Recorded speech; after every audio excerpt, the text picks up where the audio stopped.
నమస్తే, నేను Vamshi. Welcome to iNews. Hormuz జలసంధి వేదికగా అమెరికా ఇరాన్ మధ్య ముదురుతున్న వివాదం ఇప్పుడు ప్రపంచ దేశాలను కలవరపెడుతుంది.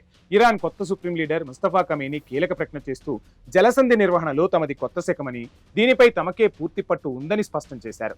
ఇజ్రాయెల్పై తాము విజయం సాధించామని ప్రకటిస్తూనే జలసంధిని తమ గుప్పెట్లోకి తీసుకుంటామన్న సంకేతాలు ఇచ్చారు. అసలు హర్ముజ్ జలసంధి వద్ద ఏం జరుగుతోంది? ట్రంప్ ఎందుకు మాట మారుస్తున్నారు? ఇరాన్ అసలు వ్యూహం ఏంటి? Watch this story. ఇరాన్ కొత్త సుప్రీం లీడర్ ముస్తఫా కమీని చేసిన వ్యాఖ్యలు ఇప్పుడు మరోసారి స్ట్రైట్ ఆఫ్ హర్ముజ్ రీజన్ లో అగ్గిరాజేశాయి. ప్రపంచ దేశాలకు అవసరమైన చమురులో 5వ వంతు ఈ జలసంధి గుండానే వెళ్తుంది. దీనిపై ఇరాన్ ఆధిపత్యం పెరగడం అంటే ప్రపంచ ఇంధన సరఫరాను తన గుప్పెట్లో ఉంచుకోవడమే. తాము యుద్ధాన్ని కోరుకోవడం లేదని, కానీ తమ హక్కులను మాత్రం వదులుకోబోమని ముస్తఫా కమీని గట్టిగానే చెప్పేస్తున్నారు. ఇరాన్ ప్రజల ధైర్యాన్ని కొనియాడారు. ఇజ్రాయెల్ పై గెలిచామని ఆయన చేసిన ప్రకటన ఇరాన్ ఆత్మవిశ్వాసాన్ని రెట్టింపు చేసింది. హర్ముజ్ జలసంధి నిర్వహణలో ఇకపై ఇరాన్ నిబంధనలే చెల్లుతాయని కూడా స్పష్టం చేయడం ఇప్పుడు అమెరికాకు పెను సవాలంటున్నారు నిపుణులు. అమెరికా అధ్యక్షుడు డొనాల్డ్ ట్రంప్ ఈ విషయంలో తీసుకుంటున్న నిర్ణయాలు ఇప్పుడు చర్చనీయాంశం. కేవలం 2 రోజుల్లోనే ఆయన తన వైఖరిని మార్చుకుని అందరినీ కన్ఫ్యూజ్ చేసేశారు.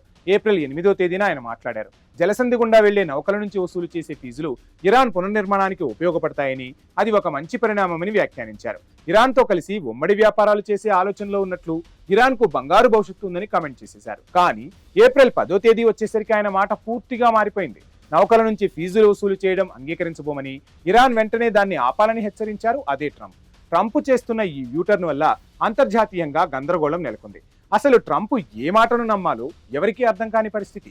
హర్ముజ్ జలసంధి సురక్షితంగా ఉంటుందని ఒకసారి, ఇరాన్ చేస్తున్నది తప్పు అని మరోసారి ఆయన చేస్తున్న వ్యాఖ్యలు దౌత్యపరంగా చిక్కులు తెచ్చిపెడుతున్నాయి. ఇరాన్ జలసంధిలో తన పట్టును బిగుస్తుంటే ట్రంప్ మాత్రం కేవలం హెచ్చరికలే పరిమితమవుతున్నారు. అమెరికా ఇరాన్ మధ్య గతంలో కుదిరిన ఒప్పందాలకు ఇది విరుద్ధమని ట్రంప్ ఇప్పుడు వాదిస్తున్నాడు.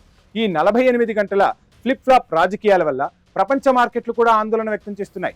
నిజానికి హర్ముజ్ జలసంధి సమస్య కేవలం అమెరికా ఇరాన్లది మాత్రమే కాదు, ఇది ప్రపంచ ఆర్థిక వ్యవస్థకు సంబంధించిన విషయం. ఒకవైపు ముస్తఫా కమీని కొత్త శకం అంటుంటే, మరోవైపు ట్రంప్ మాట మారుస్తున్నారు. ఇద్దరి మధ్య పట్టుదల పెరిగితే అది మరోసారి భీకర యుద్ధానికి దారితీసే అవకాశం ఉంది. ఆలు లేదు, చూలు లేదు, కొడుకు పేరు సోమలింగం అన్నట్లుగా సీజ్ ఫైర్ ఒప్పందాలు కుదరకముందే పరిస్థితులు చెడిపోతున్నాయి. చమురు సరఫరా ఆగిపోతే ఆ ప్రభావం ప్రతి సామాన్యుడిపై పడుతుంది. మరి రానున్న రోజుల్లో ట్రంప్ తన హెచ్చరికలను అమలు చేస్తారా, లేక ఇరాన్ తన పట్టును మరింత బిగుస్తుందా అన్నది వేచి చూద్దాం.